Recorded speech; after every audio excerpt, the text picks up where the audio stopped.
Or maybe in a week's time when I've like decompressed. Hey guys, greetings from Edinburgh. I've just got to get away from the carnage a little bit because I've just been near a very, very famous statue. You just saw it in the beginning of the clip.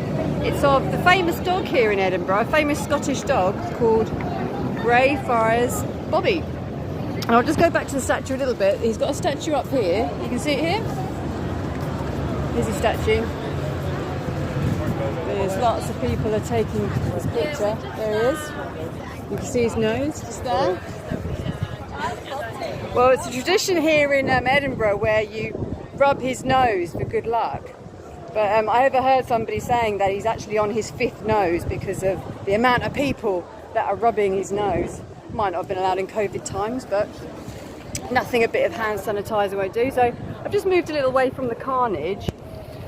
So I want to tell you a little story I've been finding out about Greyfriars Bobby. Of course, it's a famous story here in Scotland. You might be able to see the pub just over there, maybe. A little bit too shady. Just got to get away from the carnage a little bit. So there's a pub there called the Greyfriars Bobby, and it's named after the famous dog. Now, the story is with Greyfriars Bobby is that he was a Skye Terrier. From photographs, he was a Skye Terrier that lived in Edinburgh, not far from here, with his owner John Gray, who was said to be an Edinburgh police constable.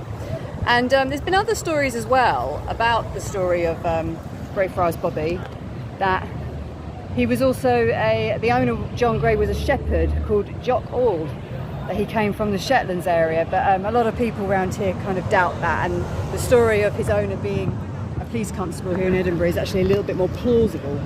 So that's the story I'm going to believe because I think it makes more sense.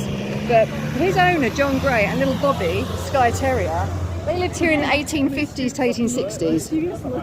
And he didn't actually live too far off. A little bit further up there in High School Yard, which is a road just on the other side of the main road here.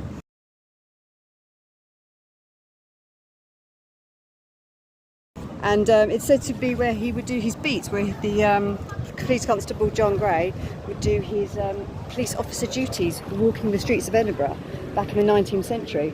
Now, the story is John Gray died, and his little Skye Terrier, Bobby, guarded his grave for 14 years. So there's a lot of eyewitness accounts that have been recorded in history here in Edinburgh of the little dog that guarded the grave of John Gray, and it's just down where the graveyards were of the Harry Potter characters, just down there at Greyfriars Kirkby. And you can actually see John Gray's grave where little Bobby would have sat.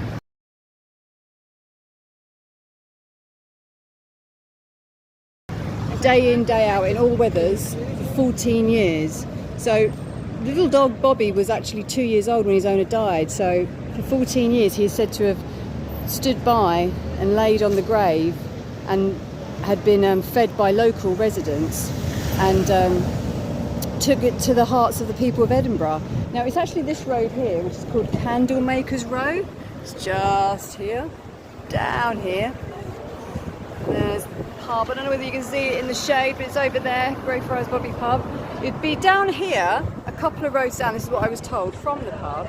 So it may have been one of these buildings here, where there was the refreshments room and there was a coffee house, and it was owned by a guy called John Trail.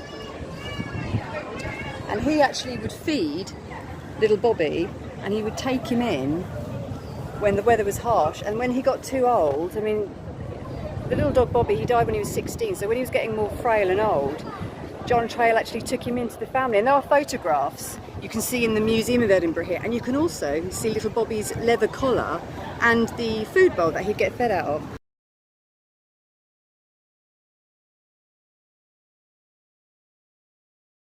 Now, what one of the constables did was he actually trained Bobby, one of the police force, military, trained Bobby to actually leave the grave at 1 o'clock every day to go and get fed down at these houses here at the coffee refreshment room owned by Jeff Trail.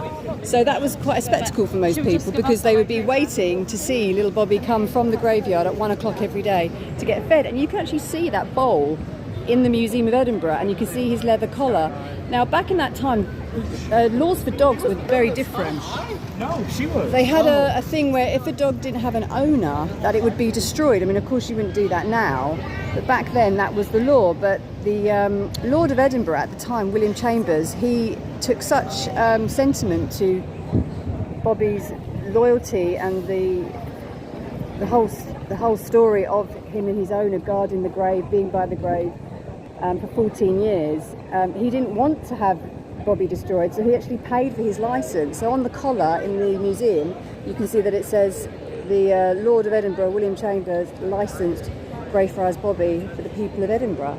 So he's a very famous dog here. So it was until a year later, I think the date was he died was 1872, oh maybe not, somewhere around that time anyway. But I had to fact check that, but you can look that up.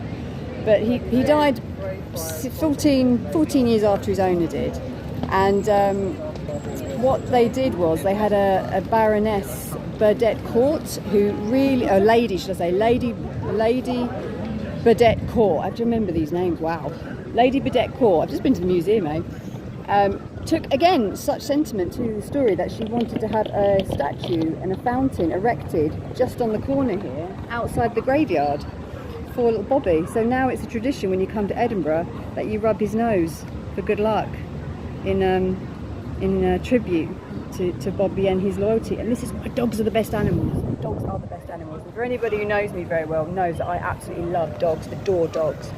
So this story really took interest to me, and it took to my heart. And so I went over to the museum and I had to go and see his collar and find out a bit more and talk to some people there. But I think it's one of the greatest stories in Scotland, especially to Edinburgh. But this is the street where little Bobby would have run down. He would have scuttled down here at 1 o'clock and gone to one of the rooms down here where the refreshment tea room, coffee room was, owned by Jeff Trail, who eventually took him in at 1 o'clock every day. So it's a great story. It was a true story. I mean, there's lots of myths and legends and rumours associated with it, but I think my version of what I've heard from other people is pretty accurate. I think it is. It makes sense. It all pieces together. So yeah, you can come up here to Edinburgh and see Greyfriars Bobby. I'll just go up to the statue one more time to see him. Gotta love the good animal story, haven't you, when you go travelling. See, this is everybody here. You can see people. If you're a bit short, you might not be able to reach it, but look, there's everybody there. He's a very famous dog.